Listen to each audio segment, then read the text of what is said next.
আজকে আমরা class 10 দাফানের question ব্যাংকের 33 পেজ খুলে নিয়েছি। আর এখানে আজকে আমরা ইন্টারোগেটিভ সেন্টেন্সের ভয়েস চেঞ্জের যে প্যাসিভ টু অ্যাক্টিভ ভয়েসগুলো করতে হবে সেইগুলোকে সলভ করে নেবো। এর আগের পার্টে আমরা 32 পেজের অ্যাক্টিভ টু প্যাসিভ ভয়েসগুলো সলভ করেছিলাম। তো তোমরা যদি সেই ভিডিওটা কেউ না দেখে থাকো তাহলে অবশ্যই দেখে নিতে পারো, ইউটিউবে সার্চ করলে আমার ভিডিও দিয়ে দেবে অথবা প্লেলিস্ট থেকে দেখে নিতে পারো, আর তা না হলে এই ভিডিও ডিসক্রিপশন বক্সের লিঙ্ক থেকে দেখে নিতে পারো। তো চলো আজকে ভিডিও বেশি তৈরি না করে শুরু করা যাক। আজকে আমরা প্যাসিভ টু অ্যাক্টিভ ভয়েস করব। একটা কথা মনে রাখবে, ইন্টারোগেটিভ সেন্টেন্সের ভয়েস চেঞ্জ করতে গেলে প্যাসিভ টু অ্যাক্টিভ ভয়েস কিন্তু প্রচন্ড পরিমাণে মাথা গুলিয়ে দেয়। তার জন্য তোমাদেরকে ভিডিওটা স্কিপ না করে সম্পূর্ণ দেখতে হবে, যে আমি তোমাদেরকে ঠিক কিভাবে বলছি সেটা তোমাদেরকে কিন্তু মাথায় ধরতে হবে, নইলে কিন্তু প্যাসিভ থেকে অ্যাক্টিভ ভয়েস করাটা তোমরা কখনোই ঠিকভাবে শিখতে পারবে না। আর এটা এরকম কোনো জিনিস নয় যে তোমরা মুখস্থ করে সুন্দরভাবে টুকে দেবে খাতাতে, তাহলেই তোমরা নাম্বার পেয়ে যাবে। সমস্ত জিনিসটাই বোঝার উপর ডিপেন্ড করছে, তাই সুন্দরভাবে ভিডিওটা দেখতে থাকো এবং আমি যেগুলো বলছি সেগুলো মাথায় ক্যাচ করতে থাকো, তাহলে দেখবে বুঝতে পেরে যাবে যে কিভাবে অ্যাক্টিভ থেকে প্যাসিভ যেরকম করতে হয় প্যাসিভ থেকে অ্যাক্টিভও সেরকম ভাবে তোমরা করাটা বুঝে যাবে। তো চ্যানেলে নতুন হয়ে থাকলে চ্যানেলটিকে সাবস্ক্রাইব করে পাশে থাকা বেল আইকন প্রেস করে দিও, আর অল বাটনটা অন করে দাও যাতে আমি ভিডিও আপলোড করার সাথে সাথে তোমাদের কাছে নোটিফিকেশন চলে যায়। আর আমি একটু অসুস্থ আছি, তার জন্য আমি রেগুলার ভিডিও আপলোড দিতে পারছি না, তার জন্য অনেক অনেক ক্ষমা চাইছি। অনেকেই অনেক কিছু কমেন্ট করছো, কিন্তু সেই ভিডিওগুলো দেওয়ার মতন পরিস্থিতি এখন আমার মধ্যে নেই, কারণ আমি একটু অসুস্থই আছি। যখন আমি পুরোপুরি সুস্থ হয়ে যাব তখন আবার তোমাদের জন্য আমি রেগুলার ভিডিও বানাতে পারবো। যখন আমি একটু সুস্থ হচ্ছি, মোটামুটি আমি একটু রিকভার করছি, তখন আমি ভিডিও বানাতে পারছি, বাট আমি সবসময় চাইলেই আমি ভিডিও বানাতে পারছি না। তো এটা খুবই একটা দুঃখজনক ব্যাপার। তো চলো আজকে আমরা ভিডিও শুরু করি। ফার্স্টে আছে, is a rat killed by the cat. একটা ইঁদুর কি বেড়ালের দ্বারা হত্যা করা হয়েছে? তাহলে ইজ যখন আছে এখানে কিন্তু আমরা জানি ইজ থাকলে হয় আর হয়, নইলে ডু হয়, নইলে ডাজ হয়, তাই তো। প্রথমে তো দেখো, ডু তো সবসময় ইউ এর সাথে বসে, তাহলে থার্ড পার্সনের সাথে তো কখনো ডু বসে না। আবার আর হচ্ছে ইউ এর সাথে বসে, থার্ড পার্সনের সাথে বসে না। আয়ের সাথেও ডু বসে, কিন্তু এখানে তো ক্যাট আছে, ক্যাট তো একটা থার্ড পার্সন, তাহলে থার্ড পার্সনের সাথে সবসময় তো ডাস বসে। তাহলে আমাদের ইজ থাকলে এখানে যেহেতু দ্য ক্যাট আছে থার্ড পার্সন, তার জন্য আমাদের ডাস বসাতে হলো। এবার আমাদের যে সাবজেক্ট আছে দ্য ক্যাট, সেটা বসে গেল। এবার এখানে ভার্বের প্রেজেন্ট ফর্ম হবে, যেহেতু আমরা অ্যাক্টিভ ভয়েসে করছি। প্যাসিভ ভয়েসে করলে আমাদের পাস্ট টেন্স হতো, তাহলে অ্যাক্টিভ ভয়েসে করছি যেহেতু, তাহলে কিল হবে। কিলডের প্রেজেন্ট ফর্ম হচ্ছে কিল। আর এ র্যাট, ঠিক আছে, এখানে কিন্তু দা র্যাট হবে না, আমি ভুল করে লিখে ফেলেছি, এখানে এ র্যাট হবে। তাহলে does the cat kill a rat, বিড়ালটাকে একটা ইঁদুরকে মেরে ফেলেছে। Does the cat kill a rat, এটাই হবে আনসার। একটু কাটাকাটি হয়ে গেছে, আমি মুখে যেটা বলছি সেটা ফলো করো, বুঝতে পারবে। Has the problem been worked out by them. Has থাকলে আমরা জানি যে থার্ড পার্সন সিঙ্গুলার নাম্বারের সাথে সবসময় হ্যাজ হয়, কিন্তু এখানে দে আছে। দেম থাকলে আমরা সেটাকে দে করে নেব অ্যাক্টিভ ভয়েসে, তাই না। প্যাসিভ ভয়েসে দেম থাকলে অ্যাক্টিভ ভয়েসে সেটা দে হবে। তো দে এর সাথে তো হ্যাজ হতে পারে না, দে এর সাথে তো হ্যাভ হবে। তাহলে এখানে নিশ্চয়ই হ্যাজ থাকলে আমাদের দে এর জন্য হ্যাভ করে দিতে হবে, তাহলে এখানে আমরা হ্যাভ করে নেব। তারপরে দেমটাকে দে করে নেব। Have they worked out. Have থাকলে আমরা জানি ভার্বের পাস্ট ফর্ম বসে, পাস্ট পার্টিসিপেল নয়, পাস্ট ফর্ম। তাহলে ওয়ার্কডের পাস্ট ফর্ম তো ওয়ার্কটি, তার জন্য এটাই বসেছে। Have they worked out the problem question mark. By whom were you being disturbed. তো ইউ থাকলে আমরা জানি বাই হুম থাকলে হু হয়ে যায়, হু থাকলে বাই হুম হয়ে যায়, আর বাই হুম থাকলে অ্যাক্টিভ ভয়েসে হু থাকবে। তাহলে বাই হুমের জন্য আমরা একটা হু নিয়ে চলে আসলাম। এবার যেহেতু এখানে ইউ এর সাথে ওয়্যার ছিল, তুমি কার দ্বারা ডিস্টার্ব হচ্ছিলে, তার জন্য ইউ এর সাথে ওয়্যার ছিল, কারণ ইউ এর সাথে আর ওয়্যার এইগুলোই বসে।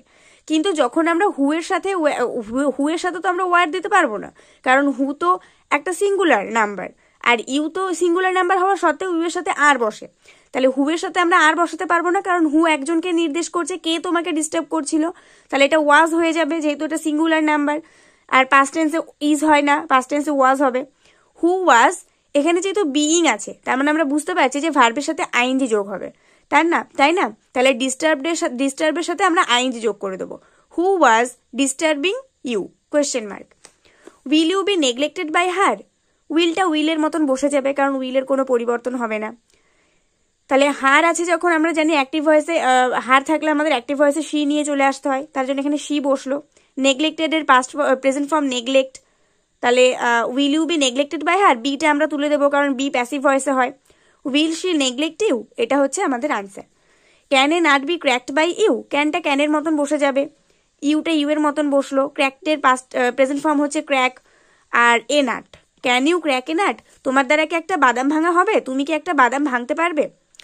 When will you be appointed by them, তাদের দ্বারা কখন তুমি অ্যাপয়েন্টমেন্ট পাবে। তাহলে হোয়েনটা হোয়েনের মতন বসে পড়বে, উইলের মতন বসে পড়বে, দেম থাকলে আমরা দে করে নেব। হোয়েন উইল দে, অ্যাপয়েন্টেড এর present form appoint you, will বিটা উঠে যাবে কারণ বিটা প্যাসিভ ভয়েস হয়। When will they appoint you question mark.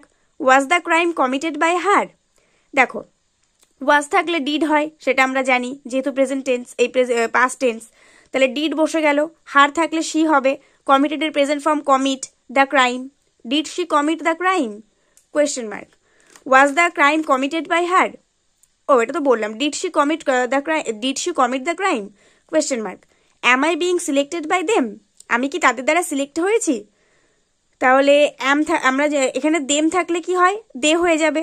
তাহলে দেখো দে তো সিঙ্গুলার নয়, দে তো প্লুরাল, এখানে অ্যাম আছে কেন, আই আছে বলে অ্যাম আছে, কিন্তু দে তো প্লুরাল, দের সাথে তো অ্যাম বসতে পারে না, কি বসবে, দের সাথে আর বসবে, যেহেতু এটা প্রেজেন্ট টেন্সে আছে, অ্যাম মানে কি প্রেজেন্ট টেন্স, তাহলে দের সাথে তো আমাদের আর বসবে, তার জন্য আর বসানো হয়েছে। আর দে, দেমটাকে দেব করে নিলাম। আর দে সিলেক্টিং, কেন সিলেক্টিং হলো, এখানে বিইং আছে মানে আমরা বুঝতে পারছি ভার্বের সাথে আমাদের আইএনজি যোগ হবে, তাহলে সিলেক্টের সাথে আইএনজি যোগ হয়ে সিলেক্টিং হবে। আর আই থাকলে আমরা কি জানি, যদি আমাদের আই থাকে তাহলে আমরা মি করে নিই, তাই তো। আর they selecting me question mark. Was a cake made by her for me, আমার জন্য কি তার দ্বারা একটা কেক তৈরি করা হয়েছে। ওয়াজ থাকলে ডিড হয় সেটা আমরা জানি, হার থাকলে শি হয়। মেডের যেহেতু আমরা ডিড দিচ্ছি তাহলে মেড তো পাস্ট ফর্ম, এটা আমরা দিতে পারবো না, তাহলে প্রেজেন্ট ফর্ম দিতে হবে ডিডের সাথে, তাহলে মেডেরটা আমরা মেক করে দেবো। মেডের প্রেজেন্ট ফর্ম হচ্ছে make. A cake for me, did she make a cake for me question mark, সে কি আমার জন্য একটা কেক বানিয়েছে। Has the snake been killed by you, তোমার দ্বারা কি একটা সাপকে হত্যা করা হয়েছে। দেখো দ্য স্নেক একজন থার্ড পার্সন সিঙ্গুলার নাম্বার, তার জন্য এখানে হ্যাজ বসেছে, কিন্তু ইউ তো থার্ড পার্সন সিঙ্গুলার নাম্বার নয়, ইউ তো একটা ফার্স্ট পার্সন, তাই না। ইউ তো আমাদের ইউ এর সাথে তো আমাদের হ্যাজ বসতে পারে না, ইউ তো আমাদের হ্যাভ বসবে ইউ এর সাথে, তাহলে তার জন্য এখানে আমাদের হ্যাভ করা হয়েছে আর ইউটাকে এখানে নিয়ে চলে আসা হয়েছে। আর হ্যাভের সাথে কিলের পাস্ট ফর্ম বসবে, যেহেতু হ্যাভের সাথে ভার্বের পাস্ট ফর্ম বসে তাহলে কিলটি থাকবে। আর the snake, have you killed the snake question mark. Is the house liked by you, তুমি কি তোমার দ্বারা কি বাড়িটা পছন্দ করা হয়েছে। তো দেখো ইজ থাকলে আমরা জানি ডু হয়, তাহলে এখানে ডু বসিয়ে দিয়েছি, যেহেতু এখানে থার্ড পার্সন নেই ইউ আছে তাহলে ইউ এর সাথে ডু বসতে পারে, তাহলে do you like the house, লাইকটার প্রেজেন্ট ফর্ম হবে like, do you like the house, তুমি কি বাড়িটা পছন্দ করেছো। How is the toy made by him, তার দ্বারা কিভাবে এই খেলনাটা তৈরি করা হলো, তাহলে হাউটা হাউ এর মতন বসে পড়লো, আর আমরা কি জানি হিম থাকলে হি হয়ে যায়, তাই তো। এবার দেখো এখানে ইজ কেন আছে, দ্য টয় এর জন্য, আর আমরা জানি ইজ থাকলে ডু ডাজ আর অ্যাম এইগুলো হয়, তাই তো, কিন্তু এখানে হি আছে, হিমটাকে হি করে দেবো, কিন্তু হি তো একটা থার্ড পার্সন সিঙ্গুলার নাম্বার, তাহলে হি এর সাথে কি আমাদের ডু আর অ্যাম এইসব বসতে পারবে না, হি এর সাথে কি বসবে, ডাজ বসবে, তার জন্য হাউ এর পরে ডাজ বসানো হয়েছে। হাউ ডাজ হি, এবার ডাজ বসলে কি মেডের প্রেজেন্ট ফর্ম বসবে make. How does he make the toy, how does he make the toy, এটাই হচ্ছে answer.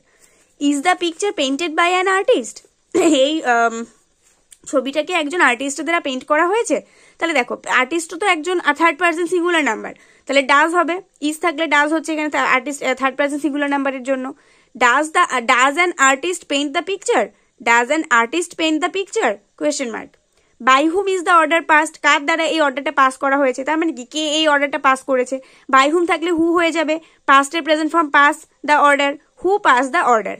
Who was laughed at by you, কার দ্বারা তুমি কাকে দেখে তোমার দ্বারা হাসা হয়েছিল, তাহলে হু থাকলে হুম হয়ে যাবে, যে কাকে দেখে তুমি হেসেছিলে, হু থাকলে হুম হয়ে যাবে, ওয়াজ থাকলে ডিড হবে, ইউ থাকলে ইউ হবে, লাফ অ্যাট হয়ে যাবে, কারণ লাফটের প্রেজেন্ট ফর্ম হবে লাফ অ্যাট, যেহেতু এখানে ডিড দিচ্ছি তো ডিডের সাথে প্রেজেন্ট পাস্ট ফর্ম বসতে পারে না।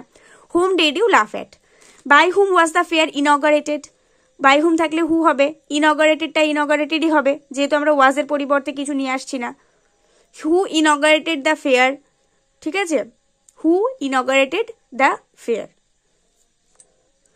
অ্যাম I being advised by my father, am আছে আয়ের জন্য, কিন্তু যদি মাই ফাদারটাকে আমরা এখানে নিয়ে চলে আসি তাহলে মাই ফাদারের সাথে তো অ্যাম বসতে পারে না, ইজ বসবে, যেহেতু প্রেজেন্ট টেন্স তার জন্য এখানে ইজ হয়েছে। ইজ মাই ফাদার অ্যাডভাইজিং, কারণ বিইং আছে যেহেতু আমরা বুঝতে পারছি ভার্বের সাথে আইএনজি যোগ হবে, তাহলে is my father advising me, I থাকলে মি হয়ে যাবে কোয়েশ্চেন মার্ক। আমার বাবাকে আমাকে পরামর্শ দিচ্ছে। Had not a mistake been made by him, had থাকলে হ্যাডই হয় সেটা আমরা সবাই জানি, হিম থাকলে হি করে নেবো, নট আছে, এখানে নট বসে গেল। হ্যাডের সাথে সবসময় পাস্ট পার্টিসিপল ফর্ম বসে, তাই মেডের মেডই বসলো। A mistake, had he not made a mistake, question mark, সে কি কোনো ভুল করেনি, এরকম।